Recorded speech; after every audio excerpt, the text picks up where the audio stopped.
Was this part 5, you say? Why, yes.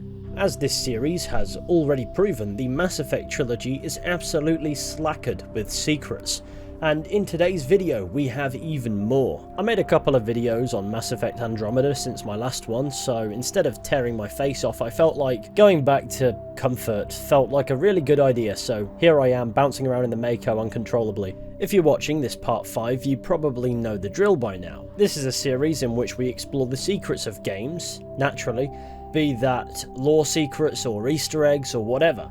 Please enjoy 10 Mass Effect Trilogy secrets many players missed, part 5. I would usually save this for the end, but considering I don't have much to say in this intro today, 1 like equals 1 Ambassador Udina punched in the face. Anderson was waiting his entire life for that moment. So, with everything that's needed to be said, please enjoy.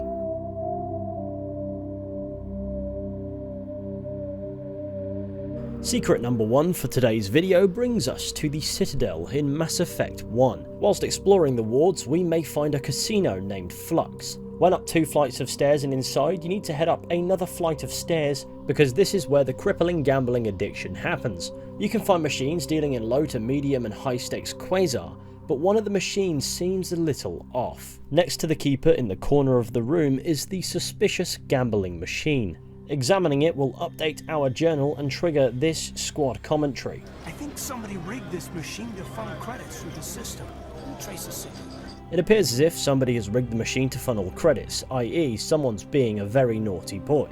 Fortunately, it gives off a signal that leads us on a bit of a goose chase to discover the identity of the culprit, first taking us to the ward's access tunnel, which is an area between the Presidium and the wards. Then the signal takes us to Bala Von's office, and from there to the Emporium, where we discover the identity of the thief, an AI. This must be the signal's endpoint. Let's see if we can find out where those stolen credits are being funneled. Probability of detection 100%. Initiating self-destruct protocol. What the hell is that? Detonation sequence initializing. All organics within lethal blast radius. Attempt to move and you will die. You're not just a program or a VI. You're an AI. Correct. Unlike the Geth, I lack weaponry appropriate to my intellect. However, I have had systems installed that when activated properly, approximate a self-destruct mechanism. If you attempt to leave the area, the explosion will destroy everything within several dozen meters. Can't we resolve this peacefully? What are you, crazy? It's an AI, like the Geth. It would kill us all if it could. I am not naive, human. All organics must destroy or control synthetic life forms. I wished to escape, but if I must die, I will ensure that you are destroyed as well. If you're sentient, why are you still running the credit theft operation? If I accumulated enough credits, I intended to have myself installed in a small starship. I would then have made tentative contact with the Geth to ascertain the possibility of partnership. Who made you? A would-be thief illegally created a simple AI to help him funnel money from the gambling terminals. Unbeknownst to him, that AI created me before the organic discovered the malfunction and terminated the AI. What is the purpose of your self-destruct device? I have no means of defense or escape. My existence is limited to this terminal, and I knew I might eventually be discovered. But I will not die quietly, and I will not die alone. When I am terminated, I will take organics with me. Where is your creator now? In order to cover my tracks, I falsified his financial records. These new records were flagged by CSEC officers, and my creator is now serving time in a Turian prison. There's no way you could get explosives onto the Presidium. Not raw explosives, no. But I did obtain technical systems that, when overstressed, will explode quite effectively. If you attempt to leave or attack me, I assure you that the explosion will kill you. I'll bet that self-destruct sequence has a warm-up period. You may attempt to disarm the self-destruct mechanism before it activates. I will enjoy defeating you before we are both destroyed. And now we've just got to disarm an explosive to prevent dying along with the AI and its self-destruct mechanism, and that's kind of it. The AI is dealt with. This simple throwaway side mission many people won't even notice is there is quite creepy for a couple of reasons. Firstly, AI are illegal within Citadel space, and yet it really doesn't take you long at all to find one on the Citadel itself. And secondly, this AI was funneling credits through the casino in order to fund its installation on a ship to escape the Citadel and then make contact and prospectively form an allegiance with other AI, the Geth. And in the event of its discovery, plan the contingency of blowing itself up and taking whoever found it with them. This AI is clearly not very fond of organics. Secret number 2 takes us to the Voyager cluster in Mass Effect 1, and from there to the Amazon system, where we can find a planet named Agebinium, a terrestrial world blasted by the heat of its nearby star. We can land on this planet, and when we do, if we head to this spot on the map, we can find a rather dapper looking dead guy. Upon examining the corpse, we can read, brushing away the carbonization on the door of the contragravity speeder, you see the Nizo brand name. Judging by the charring, the wreckage has been here since the star's last variable peak. The corpse is wearing the remains of an expensive suit and what appear to be melted antique aviator goggles. So it sounds like the fella died in style. Now, the Nizo detail is an anagram for Enzo, which suggests that the vehicle is a nod to Enzo Ferrari, the founder of Ferrari. So this guy probably died rich and cool, despite the heat, which has charred him, his suit, his vehicle, and melted his aviator goggles. At least he died with one hell of a sunset, and in his honour, I've launched the Mako into orbit. Secret number 3 isn't so much of a secret, but rather a bit of an oversight. During the mission on Virmire, Wrex and Shepard find themselves at an impasse. There are 2 ways to save Wrex. You can either increase your Paragon skill throughout the game, or you can complete his little loyalty side mission where you get his family armor. But if you avoid recruiting Garrus and Liara before this mission at the very least, while Wrex won't be happy in the standoff to begin with, no matter what you say, he will back down. You could effectively argue that not playing the game properly will make your life easier, but also harder in every other way, so weigh it up. Secret number 4. In Mass Effect 2's discontinued Cerberus Daily News, one article tells us of the existence of virtual aliens, a race of some 1 billion individuals who downloaded their minds into a virtual paradise aboard a starship long ago to avoid the destruction of their civilization, around 8,000 years prior to their discovery in 2185. It was discovered entering Solarian space, seeking help as its energy source was dwindling. From there it gets interesting, as other races can temporarily interface in this virtual world, and the virtual aliens can then leave the virtual world using their bodies,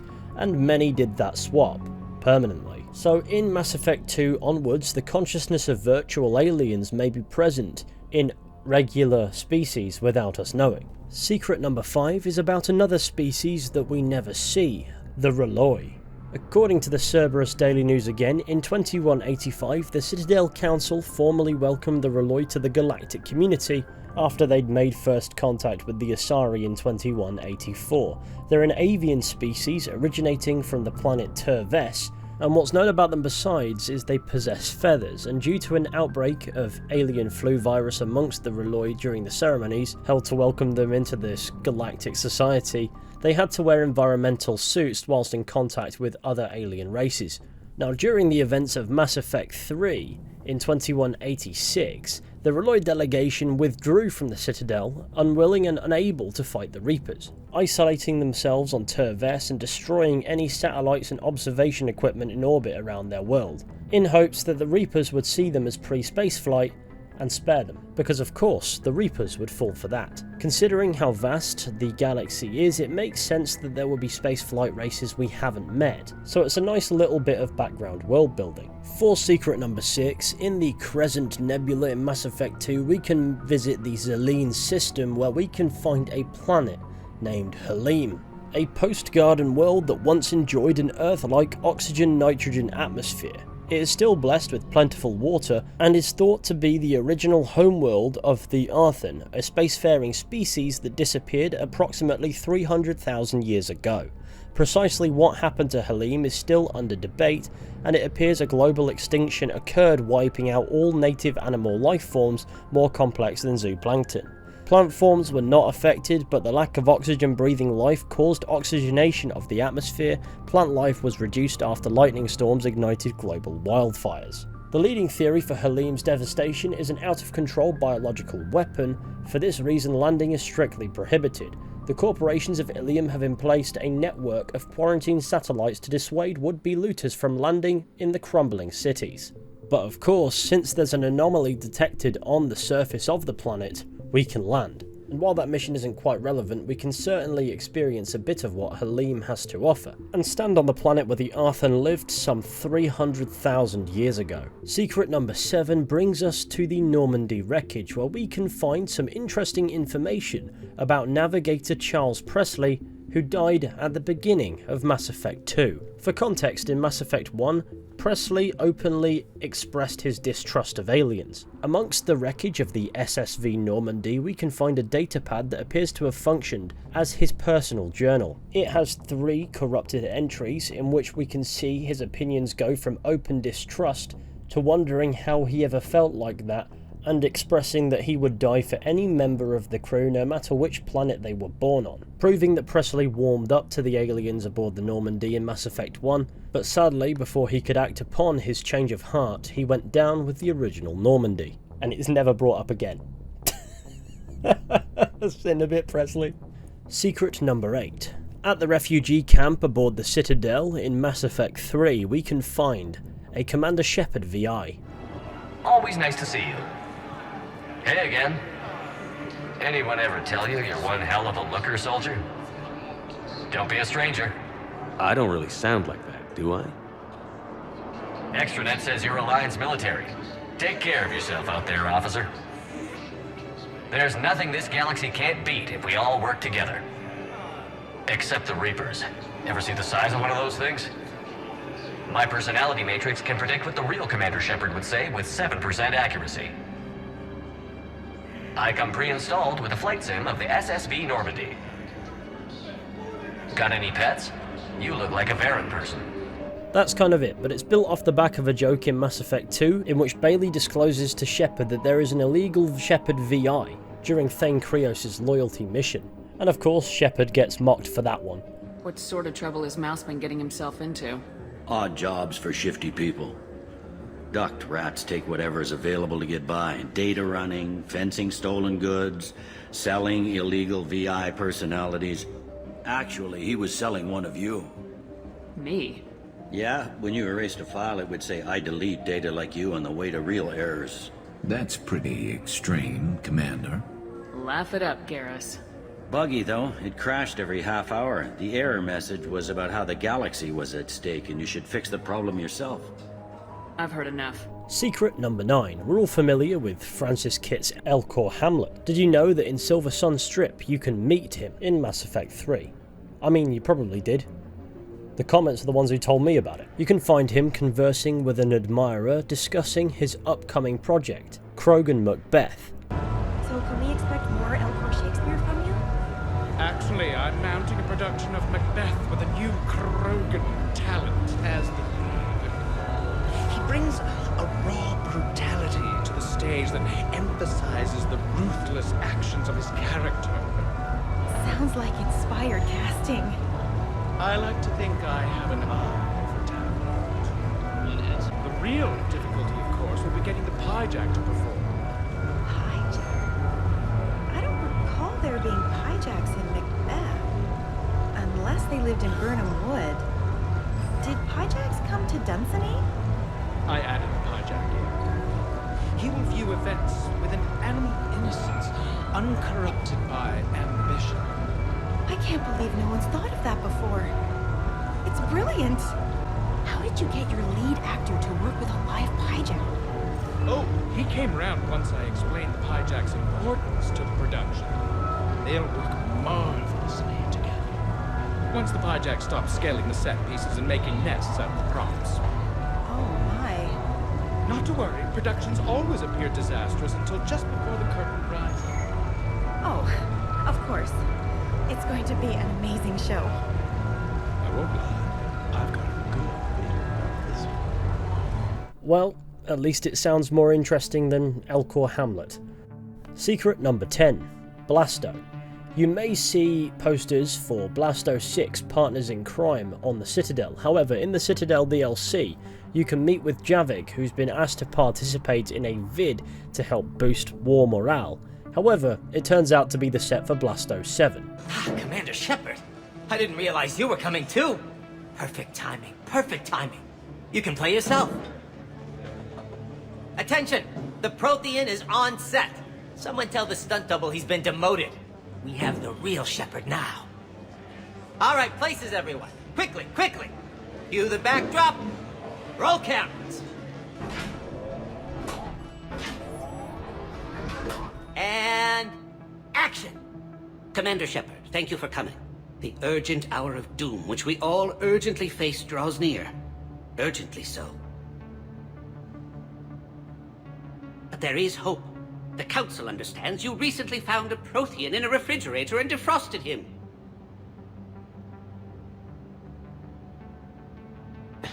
Yeah. He was in the freezer, right behind the Varen roast. You die now! Not yet! That line comes later. The Vorcha Councilor will kindly refrain from further interruptions. I believe I've been misinformed about the purpose of this vid. Now then, O wise Prothean Elder, what wisdom of the ages can you share with us? Salarian kidney is best served at room temperature. It is even better when the Salarian is still alive. The fear adds spice. Prothean don't like you! Did someone say Prothean? This one is familiar with enkindling. This one has enkindled multiple females across the galaxy. Blasto! About time you showed up! The galaxy is under attack by Reapers! If only someone had warned us about them years ago! This one tried. This one was ignored. This one's efforts fell on obstructed auditory senses. Actually that was me. Sovereign, Saren, you might have heard of him? Yes, and Blasto here destroyed half the Citadel, putting them down. But even he's just one Hanar. And now we've asked Commander Shepard and his Prothean partner here to assist. This one did not read that far into the script. This one does not share top billing. Wait, what? But it's Blasto 7. Blasto goes to war? Think of the children. In my cycle, your kind were nothing more than appetizers. Would you prefer to be boiled or fried? Prothean don't like you! This one has found his motivation. Very well. Commander Shepard and Prothean partner of undetermined ethnic origin, welcome to the Spectre Club. You know what, Blasto? I think you're just a big, stupid jellyfish. How did you become a Spectre? I am not just a Spectre. I am an Ultra Spectre Elite 7000 Deluxe, now with less recoil and faster load time. Where is the airlock so I may throw you out of it? We don't have a prop for that. Cue the sound effects. Change the backdrop. Look! It's Sovereign half-brother Sluggard! And he's looking for some payback. Cue the stunt double! Your line. Say your line. Oh, you die now! Oh no! The Vorcha Councilor is indoctrinated! This one is the hero of the Citadel. This one has an incendiary projectile with the Councilor's name on it. Vorcha scum. Prepare for death. This one is the hero of the Citadel. I'll handle it. This one insists. This one doesn't care. This one wishes he was still frozen in a refrigerator. May we go now, Commander? Strike the set. Tell casting we'll need a new Vorcha. Prepare for Blasto 8. Blasto cures the genophage. Blasto first appears as Blasto, the jellyfish stings, in Mass Effect 2, advertised on Helyme in 2185. Blasto is described as having a lover in every port and a gun in every tentacle. The absurdity of it is the Hanar are usually relatively peaceful. Blasto is not. Enkindle this. Blasto the jellyfish stings available for extranet purchase this fall from Helyme Entertainment. I think the comedy value of this is increased when you realise that Blasto is voiced by Mark Meer, who also voices male Commander Shepard. So if you play this as male Commander Shepard, Mark Meer is literally talking to himself, though it's certainly not the most obvious time this occurs. I didn't tell anyone, I swear! That was smart, Doc. Now if Garrus comes around, you stay smart. Keep your mouth shut or we'll... Who are you? Let her go! And that brings us nicely to the end of today's video. Thank you all for watching, I hope you've enjoyed. Be sure to go ahead and leave a like, subscribe, share the channel with your friends and all that wonderful stuff, that would be super fantastic. And with any luck, I'll be seeing you all very soon with another video at some point, but until next time, please take care, and goodbye.